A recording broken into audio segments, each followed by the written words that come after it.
Ya, perfecto. Entonces me escuchan y si en el momento me hacen preguntas, bien, las respondemos ahí o esperamos al final para sanear algunas preguntas que pudieran haber en el proceso. Pero voy a tratar de ser lo más claro posible para que podamos entendernos.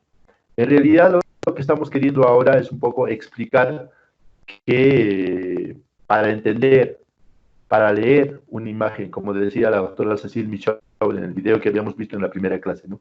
¿Qué hacemos los historiadores del arte? Leer imágenes. Pero para leer esas imágenes hay que conocer los métodos. Entonces, estos métodos, que ya los hemos visto en el video, los vamos a reiterar, algunos, no todos, los más importantes o los más utilizados, entre comillas, para entender eso. Ahora, otra cosa que no hay que perder de vista. ¿Es importante la obra? Sí, muy, muy importante, porque sin ella no hay historia del arte. Pero también es importante el artista y su contexto. Entonces, esos tres elementos tienen que estar juntos siempre cuando hagamos el análisis o el estudio de una obra de arte. En algunos casos va a ser sencillo hacerlo, en otros casos va a ser difícil y en otros imposible, porque a veces se conoce la obra y no se conoce al artista. Y peor aún, no se conoce de qué época o de qué año es, entonces se pierde el contexto también. Pero bueno, eso es una tarea de los historiadores o de los investigadores para rescatar aquello que no se está conociendo en el momento. Entonces, cuando nosotros entramos a una disciplina nueva, algunos de repente ya conocemos algo, otros no conocemos nada y otros podemos conocer algo más. Entonces siempre nos hacemos la pregunta, esta disciplina a la que estamos entrando, ¿qué es? ¿Qué cosa nos va a dar luz? ¿Qué cosa nos va a mostrar? ¿No? Por eso la ventana entreabierta, ¿no? O sea, detrás de esa ventana está el mundo del arte, está el conocimiento del arte. Esa ventana la tenemos que abrir de par en par, pero estudiando, leyendo, indagando, investigando, curioseando, visitando galerías, participando de conferencias, etcétera, etcétera, etcétera. Eso es importante. Entonces, cuando entramos a esta disciplina de la historia del arte, hay que entender de que es una disciplina, es decir, una ciencia que tiene un objeto de estudio. Este objeto de estudio, ya lo hemos dicho, es la obra de arte. Pero esta obra de arte tiene que estar vinculada con su artista, es decir, con su creador, y también tiene que estar vinculado con el contexto en que fue desarrollado. Porque cada obra refleja, cuenta, narra, describe generalmente la época en que fue creada, el cómo se pensaba, el qué se sentía, en qué se creía, cómo eran las costumbres, cómo eran los personajes, etcétera, etcétera, etcétera. Y entonces, como hemos visto en el video anterior, para que esta disciplina nazca, han habido personas vitales que han construido métodos para entender este arte. El primer, digamos, iniciador de esta disciplina de la historia del arte va a ser Giorgio Vasari en el siglo XVI, un contemporáneo de los grandes maestros del Renacimiento. Este señor estudia a los artistas a partir de su biografía. Y a partir de su biografía también nos hace conocer algunas obras, ¿no? Entonces, este método todavía sigue en vigencia. Cuando ustedes ven un libro, por ejemplo, donde dice Salvador Dalí o donde dice Van Gogh, eminentemente se está poniendo en práctica este método biográfico, el que ustedes también han ensayado en la tarea anterior, ¿no es cierto? Entonces, es una forma de presentar al artista y presentar sus obras de arte y darlo a conocer al público espectador, ¿no? O al interesado en el tema. El otro protagonista de esta historia del arte es Winkelmann. Winkelmann es conocido como el padre de la arqueología y el padre de la historia del arte. ¿Y cuál es el aporte? Gracias a Winkelmann, la historia del arte se convierte en disciplina, uno. Y dos, él propone el método historicista, es decir, ordena las obras de arte en función a los rasgos estilísticos de un conjunto de obras de arte. Por eso es que los presenta secuencialmente, desde el más arcaico hasta el más desarrollado, en atención a los rasgos de su estilo o del estilo de los artistas o del estilo que refleja las obras de arte. El tercer autor es Enrique Profesor, disculpe. Sí. Empezó diciendo que algo de Wickelmann, que me fue, que bueno, gracias a él se convierte el historia del arte en una disciplina. ¿Dijo algo más, por favor? ¿Podría repetirlo? Bueno, Wickelmann es el padre de la historia del arte y de la arqueología. Y él plantea el método historicista, ¿no es cierto? Él es el que nos habla de los estilos, es decir, él clasifica el desarrollo de la historia del arte en estilos. Y los estilos están dados por los rasgos característicos que tiene en similar las obras de arte, ¿no? Por eso es que se pueden clasificar en estilos, por ejemplo, el estilo griego, el estilo del Renacimiento, el estilo del neoclásico, etcétera, etcétera. Y en ese ordenamiento de estilos es que trabaja Wickelmann, por eso se le dice historicista. En cambio, Wölfling, en su libro de Conceptos Fundamentales en la Historia del Arte, él plantea que el análisis no se tiene que hacer por estilos, ni por biografías. Es más, a él no le interesa ni el artista ni el contexto, solamente se concentra en los elementos que dan forma a las imágenes en la obra de arte, es decir, el color, la línea, la composición, etcétera, etcétera, etcétera. Solamente se concentra en esos aspectos. Por eso es que muchos estudiosos lo cuestionan, ¿no? Y dicen, para Wölfling, solo la obra de arte, y como no hay contexto y como no hay artista, entonces ese método no sirve. Lo cuestionan, lo critican en ese sentido. Y frente a eso ya también va a surgir Irving Panofsky, y él va a plantear su método iconográfico iconológico, que está basado en la descripción y en la explicación de las imágenes que tiene cada una de las obras de arte.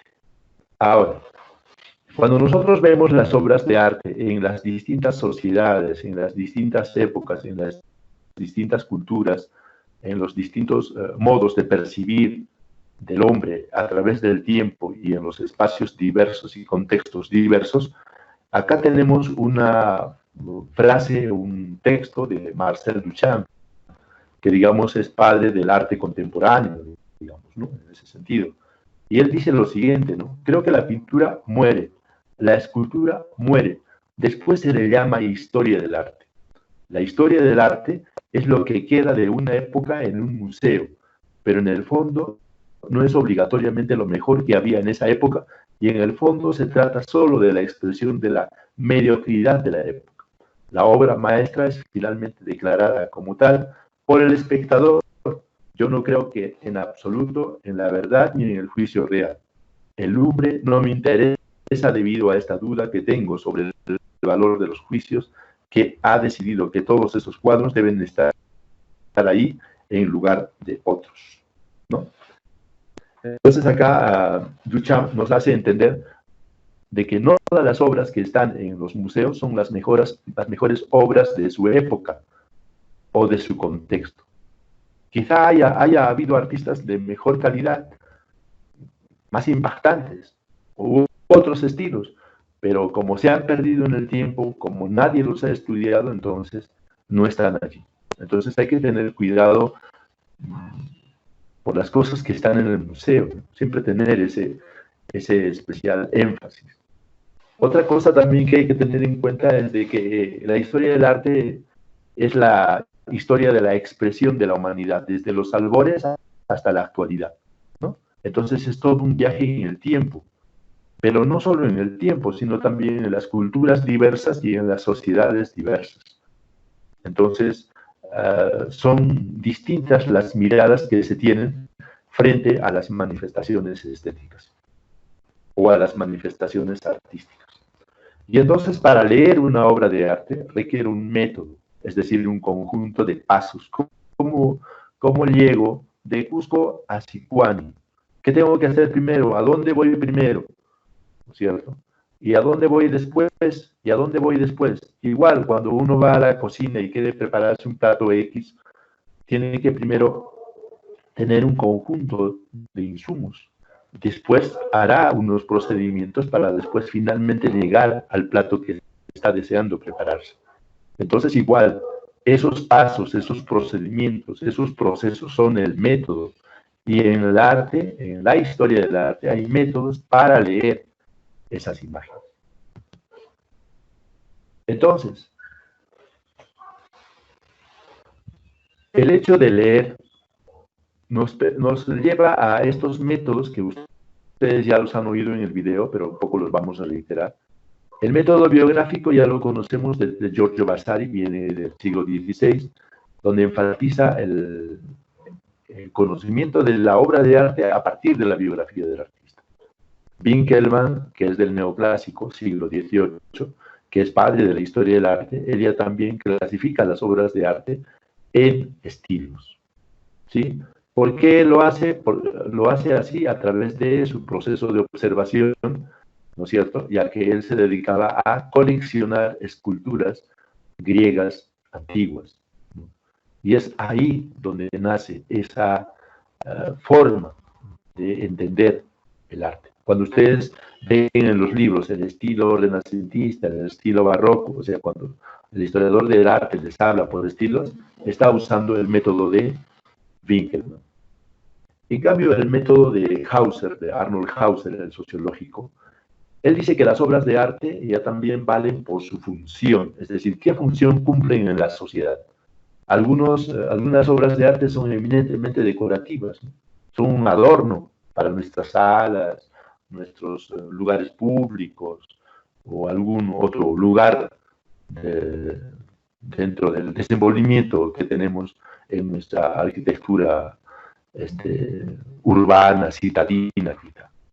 Pero también hay otras obras de arte que sirven para educar, otras obras de arte que sirven para catequizar, otras obras de arte que sirven, no sé, pues, para otras cosas, ¿no? Infinidad de cosas que pueden trasuntarse en ideologías, en contextos de educación, en contextos de salud, de economía. Y finalmente el estilo de la psicología del estilo, ¿no? De Borlinger, que un poco trata de entender los gustos estéticos del artista, ¿no? Aquellos imágenes, arquetipo, en el cual el artista se inspira para generar determinada imagen. ¿Sí? Entonces, de todos estos métodos que hemos hablado, vamos a hablar de dos fundamentalmente, dado de que el método de Vasari creo que ya se ha entendido, ¿no? Entonces, con ese serían tres métodos. Entonces, vamos a presentar el método de Erving Panofsky, que debería de denominarse el método iconográfico iconológico. Algunos le dicen el método iconográfico solamente, pero hay una diferencia entre lo iconográfico y lo iconológico. Y entonces este método suma esos dos aspectos. Y él se basa en que, digamos, las imágenes, ¿no es cierto?, o los elementos iconográficos tienen un origen, ¿no es cierto?, y tienen relación en un conglomerado compositivo, y que estas imágenes, estos iconos, te dan mensajes. Entonces, el método de Panofsky, ¿qué cosa hace? Primero describe. Cuando describe, está haciendo iconografía.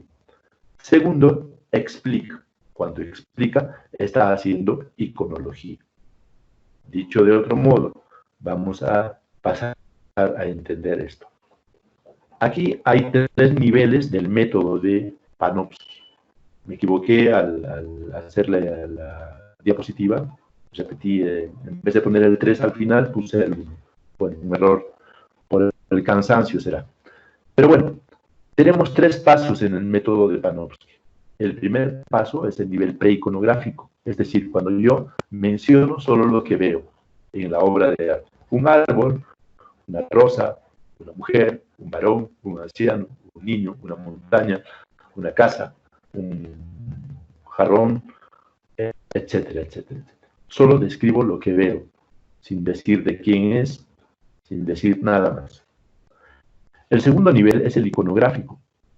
Ahí ya reconozco, ¿no es cierto? Reconozco lo que veo o lo que representa.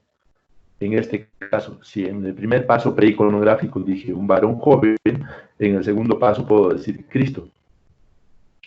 Si en el primer paso dije una mujer embarazada, en el segundo paso puedo decir la Virgen María, ¿no es cierto?, esperando al niño Jesús, podría decir. Entonces, es entendible, ¿no? Estos dos niveles son eminentemente descriptivos, ¿sí? No entran en detalles, solamente describen. Y en cambio, el tercer paso, el nivel iconológico, ya describe y explica, es decir, analiza y te explica los procesos y los significados de esas imágenes que has identificado en un primer y en un segundo paso. Por ejemplo, Cristo, que representa el amor, la cruz, que representa el sacrificio, el martirio, puede ser un lirio blanco y agarrado por San José, ¿qué representa? Representa la pureza, etcétera, etcétera, etcétera. La manzana puede representar el pecado, ¿no es cierto? Ahora hay que entender de que una imagen puede significar para una cultura y una sociedad una cosa, y en otra cultura y en otra sociedad y en otro tiempo puede significar otra cosa. Por ejemplo, la esvástica fue un elemento que tenían los egipcios, pero lo vinculaba con elementos, digamos, religiosos. Pero en el siglo XX fue utilizado por los alemanes, ¿no? Y eso representaba que el fascismo, representaba el odio racial, no sé. O sea, hay cosas que en determinado contexto van a significar una y en otro contexto otra cosa. Eso también el iconólogo tiene que conocerlo, tiene que estudiarlo para no equivocar su interpretación. Porque si yo voy a explicar una obra egipcia o una obra del siglo XX, entonces en cada uno de los contextos va a significar algo diferente. Aquí tenemos la imagen de la obra de Juan Lepiano. Dicho sea de paso, es la obra que celebra el martirio, digamos, o la muerte de Francisco Bolognesi, que se titula El último cartucho, y que en esta semana hemos celebrado, el 7 de junio, ¿no es cierto?, el combate de Arita, donde perdió la vida este personaje de nuestra historia, ¿no? Esta obra, según los textos que hemos indagado, es de 1894, pero según los aportes de la doctora Alba Choque Porras, ha descubierto que hay una fecha en la misma obra que indica que ha sido pintada en 1899, ¿no? Esta obra la vamos a analizar como ejemplo. La hemos puesto en una sola diapositiva, solo como ejemplo. Lo que no quiere decir que cuando hagamos el trabajo de análisis vamos a hacer solo una diapositiva. Esto puede ser más extenso o menos extenso, dependiendo de la información que tengamos. Pero entender también de que de una obra de arte se puede hacer hasta un libro. Y entonces depende también de la cantidad de información que encontremos. Y entonces esta obra que hemos visto, hemos tratado de ser un ejemplo de la explicación preiconográfica, iconográfica e iconológica. Y entonces, como habíamos dicho en el primer paso preiconográfico, solamente describimos lo que vemos, ¿no? Es decir, una escena de guerra entre dos grupos de combatientes, ¿no es cierto? Un anciano con un revólver en la mano, dos soldados que lo protegen, ¿no es cierto?, y un combatiente enemigo listo a terminar con su vida, o la vida de este anciano. Entonces, eso es lo que estamos viendo. En el segundo paso, en el iconográfico, ya va eso que hemos descrito solamente como personajes desconocidos, en acciones determinadas, ya los vamos a identificar. En el segundo paso vamos a decir que el anciano es Francisco Bolognesi, que la persona muerta a su lado es el capitán Juan Guillermo Moore, ¿no es cierto?, etcétera, etcétera, etcétera. Vamos ya identificando a los personajes, los lugares, a qué ejércitos pertenecen, etcétera, etcétera. Y en el tercer paso, en el iconológico, ¿no es cierto?, ya vamos a hablar de lo que simboliza, de lo que representa esta obra. Y entonces esta obra representa una escena de la batalla de Arica, que se dio el 7 de junio de 1880, ¿no es cierto?, y que representa una frase que dijo Francisco Bolognesi, ¿no?, que decía, pelear hasta quemar el último cartucho. Y entonces es la parte final de la vida de Francisco Bolognesi, pero cumpliendo esa su palabra. Y entonces ahí empezamos a explicar cada uno de los elementos, ¿no?, que están en la obra de arte. Por ejemplo, la imagen de este capitán caído, ¿no es cierto?, que era el capitán del buque Independencia, que naufragó días antes del combate de Arica, y que como el barco estaba naufragado, entonces estos marinos tuvieron que unirse al ejército chileno en Arica y enfrentar al Perú en este combate. Y así, entonces, vamos explicando, ¿no es cierto?, interpretando cada cosa. Entonces, esos son los 3 pasos del método iconográfico, iconológico. Bien. Ahora, hay que tener en cuenta que ya sea que usemos el método formal o el método iconográfico, es importante siempre entender de que todas las obras tienen un antecedente visual, ¿no? Por ejemplo, esta imagen del buen pastor que vemos en el barroco tiene 2 antecedentes visuales, ¿no?, el buen pastor del paleocristiano, y a su vez tiene como antecedente visual el moscóforo griego, ¿no? El ternero después se vuelve en oveja, y el joven griego después se vuelve en pastor, y finalmente en Cristo, ¿no?, que es el pastor de la iglesia. Entonces siempre hay que tener en cuenta de que toda obra tiene un antecedente visual. El segundo método es el método formal o el formalista, que está planteado por Wölfling. Y Wölfling, como ya hemos dicho, no toma en cuenta ni al artista ni al contexto. Más bien toma en cuenta el análisis de la forma visible, es decir, lo que se ve en la obra de arte. Para él, el arte evoluciona de forma interna, ¿no es cierto?, y lo expresa en lo siguiente, ¿no? La imaginación creadora de formas tiene, según sus posibilidades más generales, una vida y una evolución que le son propias. En cada sociedad, en cada país, en cada época hay un arte determinado. Entonces el método formalista solo se preocupa por la forma, es decir, los elementos que dan forma a las imágenes, ¿no es cierto? Y entonces hay una, digamos, confrontación entre la forma que pretende estudiar Wölfling y el significado que pretende estudiar Panofsky, ¿no? Pero ambos se complementan, ambos pueden apoyarse para entender una obra de arte de un artista determinado. Ahora bien, nosotros hemos sistematizado esto del siguiente modo. Si ustedes observan la parte de las cuadrículas verdes, ¿no es cierto?, esa sería solo ese segmento sería el análisis formal propiamente dicho. En cambio, nosotros le hemos añadido 2 segmentos más, que están en rojo y en azul. ¿Para qué? Para evitar ese vacío que planteaban los críticos de Wölfling al decir de que a Wölfling no le interesaba el contexto ni el autor. Por eso hemos puesto el epígrafe. Y el epígrafe es aquella que nos va a vincular con el autor y con el contexto en que fue hecha la obra. Por eso es importante ahí considerar el autor, el título, la fecha, la técnica de las medidas y la localización actual. Y la segunda dimensión, ¿no es cierto?, que es de la representación, es identificar a qué estilo o tendencia pertenece esa obra de arte y a qué género pertenece.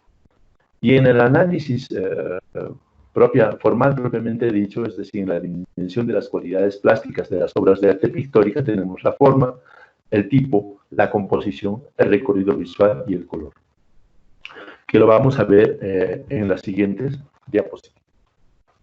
Entonces, en la primera dimensión de la epígrafe o ficha técnica de la obra de arte, vamos a considerar el autor de Piani, el título, el último cartucho, fecha, 1899, técnica, óleo sobre lienzo, dimensiones, 450 por 650 centímetros. ¿Qué quiere decir esto?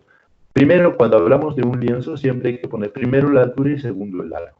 Esa es la norma universal de manejo. No se puede poner al revés porque se podría malentender la información. Y finalmente la localización, ¿no? En el Museo de los Combatientes del Muro de Arica, en Girón Caylloma, 125 Lima, ¿no? Esa es la primera dimensión. La segunda dimensión, referida a los rasgos estilísticos y temáticos, el estilo, ¿no? En el estilo tenemos 4 formas de ver los estilos. La primera imagen, donde está la pintura egipcia, vamos a entender de que existen los estilos culturales, es decir, el estilo griego, el estilo egipcio, el estilo romano, el estilo inca, el estilo azteca, etc. Todo en función de cultura.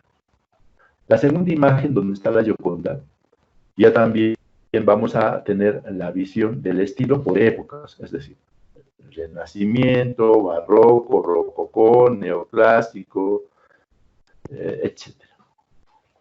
La tercera imagen, ¿sí?, donde están esas pinceladas así muy expresionistas, un poco medio fauvistas incluso,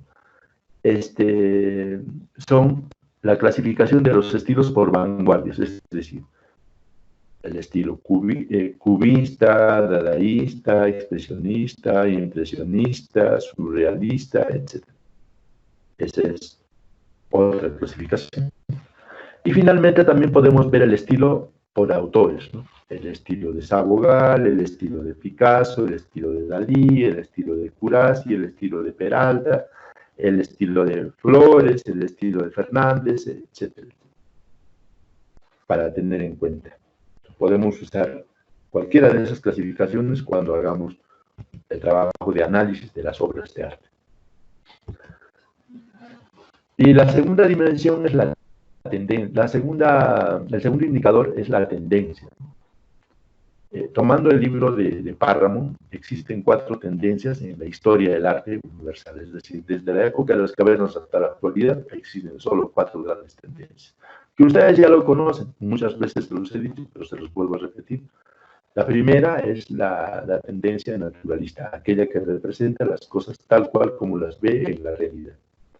La segunda, de la imagen de la parte de abajo, es la tendencia cerebral, cuando yo combino los elementos de la naturaleza con elementos de mi imaginación.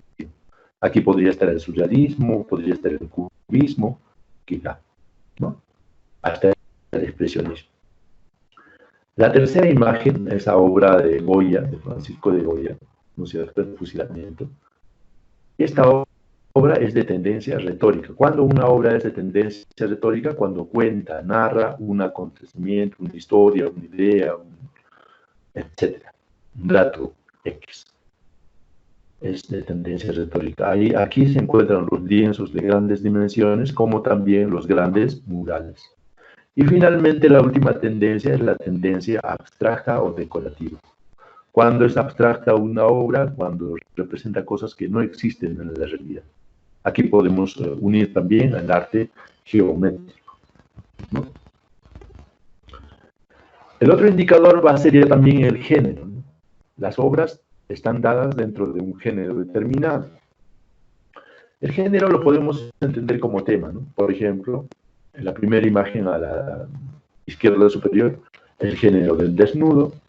La segunda, el género del retrato. La tercera, el género cristiano. La cuarta, el género mitológico alegórico. Abajo, en la primera a la izquierda, el género historicista. Después el género del bodegón, luego el género del paisaje y finalmente el género de la pintura de género. ¿Qué entendemos por pintura de género? Pintura de género es la pintura que pinta escenas de la vida cotidiana. Simple. Entonces tenemos estos 8 géneros, ¿no? Entonces, cuando analizamos una obra, tenemos que identificar a qué tipo de género pertenece. Ah, no, este es un paisaje. No, es un bodegón. No, es un retrato, etcétera, etcétera. Eso es lo que tenemos que hacer. En la dimensión de las cualidades plásticas, cuando ya hacemos el análisis formal propiamente dicho, hay que tener en cuenta la forma, ¿no es cierto?, que puede darse del siguiente modo. Eso lo mencionar. Esta obra que vamos a analizar es realista, es decir, esta escena que vemos acá de estos dos personajes, ¿no? ¿Es una escena real o es una escena imaginaria? Entonces, a eso Wolfing le llama forma. ¿Forma real o es una forma imaginaria? Y el otro indicador es el tipo, ¿no? ¿A qué tipo corresponde la obra de arte? Cuando Wolfing habla del tipo, se está refiriendo a qué predomina en la obra de arte. Es decir, ¿predomina la línea o predomina el color? Entonces, si predomina la línea, como en esta obra de la Venus, ¿no es cierto?, porque se notan acá las líneas, ¿no?, en el cuello, en el rostro, en el cabello, la figura se diferencia del fondo y cada elemento se nota con claridad porque hay líneas que lo bordean. Entonces, esta obra es de tipo lineal. En cambio, la obra que está al costado es una obra de tipo pictórico o pintoresco, como lo diría Wolfing. ¿Por qué? Porque acá predomina el color y la línea, en muchos de los casos, está ausente, ¿no? Entonces, eso. Otro aspecto también importante es que en la obra que analicemos tenemos que determinar qué tipo de composición ha utilizado el artista. Ahora, las formas de composición que traemos acá son un ejemplo, pueden haber otras más. Eso depende de con qué autor y con qué libros trabajemos, pero acá yo les dejo como ejemplo. Entonces, la primera imagen que vemos en la parte superior del mendigo tiene una composición diagonal, diferente a esta que está en la parte inferior, que su composición, como lo vemos a un costado, es piramidal. Recordemos que la composición es la forma de distribución o cómo ha distribuido los elementos el artista. Entonces, cada artista, según la temática, según el género, según lo que quiere representar, va a distribuir a los personajes y o elementos en la obra de arte. Y entonces vamos a tener en esta imagen religiosa una composición simétrica. En este paisaje donde hay unos árboles de grandes dimensiones en la parte izquierda y unos árboles de mediana dimensión o pequeña dimensión en la parte derecha y un camino al medio, vamos a tener la composición balanceada, ¿no? Porque los pesos son diferentes. O en estos paisajes, ¿no? En la parte superior vamos a tener una composición circular y en la parte inferior una composición elíptica. O como esta imagen, ¿no?, de un personaje que vuelve de la guerra y encuentra a su pareja muerta, ¿no? Entonces, la composición allí es en forma de cruz, o este paisaje de Turner, esta marina de Turner, que tiene una composición radial. Y también se puede tener composiciones en formas de letras, ¿no?, como esta donde están bajando a Cristo de la cruz, que tiene una forma en S, o esta mujer en una forma de L, o en forma de J, etc.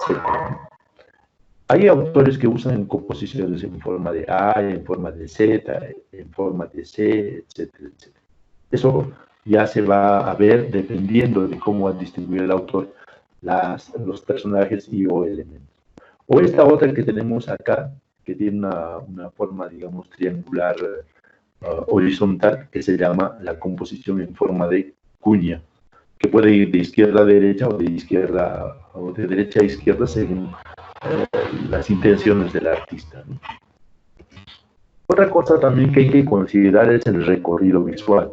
Cuando nosotros vemos una obra, no vemos de frente la obra, tenemos un punto de entrada, un recorrido y un punto de salida, es decir, nuestra vista recorre un camino por la obra de arte, porque no vemos todo de golpe, vemos paso a paso, elemento por elemento.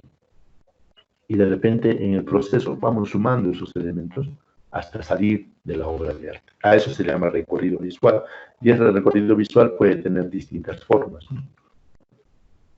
Puede haber un recorrido visual vertical o puede haber un recorrido visual horizontal. Ahora, en el caso del recorrido visual puede ser de abajo hacia arriba o de arriba hacia abajo, dependiendo de lo que se está representando. Igual en el horizontal puede ir de izquierda a derecha o de derecha a izquierda. También puede haber, como vemos abajo, un recorrido visual diagonal de izquierda a derecha, de abajo hacia arriba. O puede haber un recorrido visual curvo, ¿no es cierto?, de abajo hacia arriba, etcétera.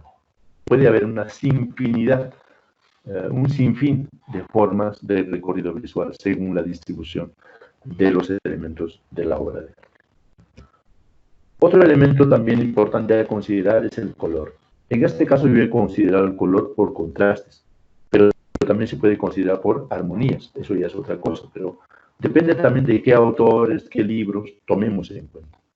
Entonces, según ítem, existen 7 contrastes, ¿no? El contraste del color en sí mismo, cuando el artista usa los colores en su pureza total, es decir, los usa puros, no los combina.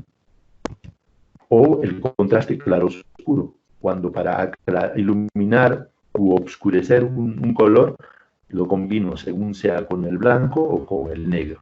Esto, por ejemplo, se ha hecho en el barroco, ¿no?, con el famoso claro-oscuro.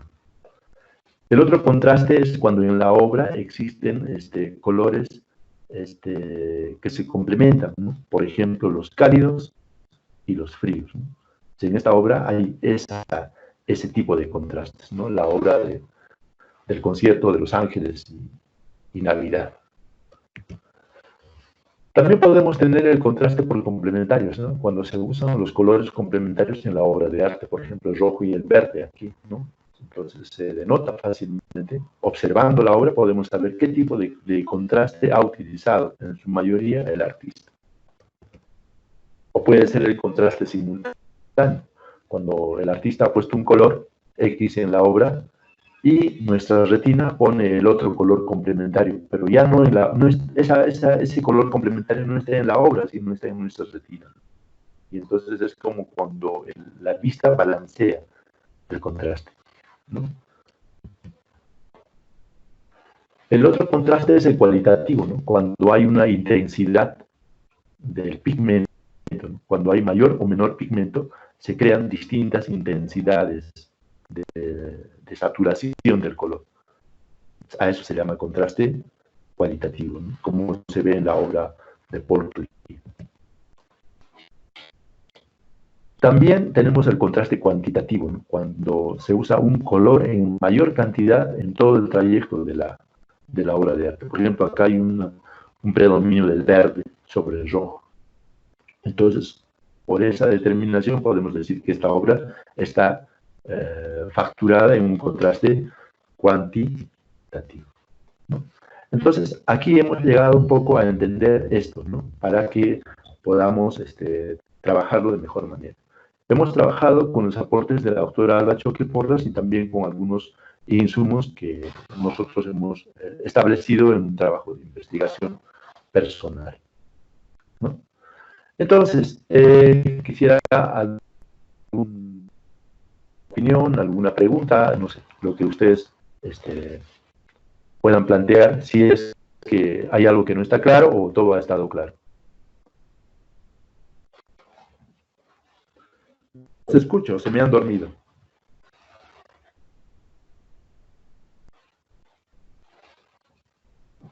¿Ya no están? David, ¿te sí estamos, profesor. Sí estamos. Profesor, un favor, el video lo descarga el WhatsApp. Lo descarga el WhatsApp, úsalo todo. Perfecto. David y Carolina, te escuchamos. Primero David, luego Carolina. Gracias, profesor. Bueno, me pareció muy genial las diapositivas que ha elaborado y la investigación que ha llevado a cabo con relación a este tema. Un comentario personal, muy sintiendo en Bellas Artes, yo personalmente. Bueno, con respecto a la... Ok, profesor. Con respecto al tema del sistema que emplea Iván Panofsky, ¿verdad? Sí, Irving Panofsky. Él es polaco de nacimiento, me parece, ¿no? Sí, no me equivoco. Perfecto. Mire, yo creo que su sistema puede ser perfectamente empleado, por ejemplo, no solamente en la pintura, sino también en la arqueología. Por ejemplo, en la cultura moche existen muchos cerámicos que contienen información iconográfica. Entonces, si tenemos ese sistema, claramente podemos descifrar, ¿no?, qué es lo que nos quiere decir cada imagen, ¿no?, que el hombre de la época quiso legar en sus objetos de uso cotidiano, pero que nosotros vienen a ser objetos culturales de mucho valor y arqueológicos, ¿no? Sí, ¿verdad? Por eso pues, se puede hacer eso, ¿no? Con respecto también al aspecto arqueológico. Sí, los arqueólogos utilizan bastante el método de Panofsky. Claro, creo que ellos lo hacen para explicar un contexto determinado. Ahora, no necesariamente quiere decir que conciban de que esos objetos que encuentran en los yacimientos arqueológicos como obra de arte, ¿no? Ellos lo ven solamente como objetos culturales. Bien, escuchamos a Carolina y luego a Aranza. Profesor, a mí me encantó mucho cómo nos ha explicado la composición, el recorrido visual que nosotros tenemos que utilizar. Y mayormente, como también nos estaba diciendo, que la historia es la expresión de la humanidad en un viaje en el tiempo. Ajá. Y me ha encantado porque quizás en estos momentos nosotros no lo vemos así como interesante, pero mientras vamos más investigando y más conociendo, creo que nos encanta como futuros docentes que tengamos un principio y un inicio, ¿no?, de todo lo que ha pasado y sucediendo en todo este tiempo. Y ahora con mayor razón en una obra de arte nosotros podamos leer, identificarlo en su expresión, ¿no? Eso quería acotar, profesor. Muchas gracias. Está bien, gracias a ti, me parece importante, ¿no? Y un poco juntando con la idea de David o de David, es importante también que la arqueología también utilice este método, ¿no? Para nosotros los objetos, los ceramios, textiles, ceramios de las culturas precolombinas son arte, ¿no? Aunque hay muchos arqueólogos que no lo consideran así, pero bueno, es una cuestión de debate aparte. Aranza, te escuchamos. Profesor, buenas tardes. Hola, ¿qué tal? Profesor, yo quería preguntarle si es que nos podría recomendar tal vez algún libro o fuente de información donde podamos encontrar todo lo que nos ha explicado, porque cuando yo busco en internet, o sea, no encuentro lo mismo. Sino, si es que podría recomendarnos libros o algo, o uno libro, bueno, no sé. encontrar, ya, el libro de Vasari está en el internet. El libro de Wolfling está en el internet. El libro de Panofsky está en el internet. Voy a tratar de ubicar los links y se los voy a compartir. De eso no hay ningún problema. Ahora, estas diapositivas, estas lecturas, el video también se los voy a compartir.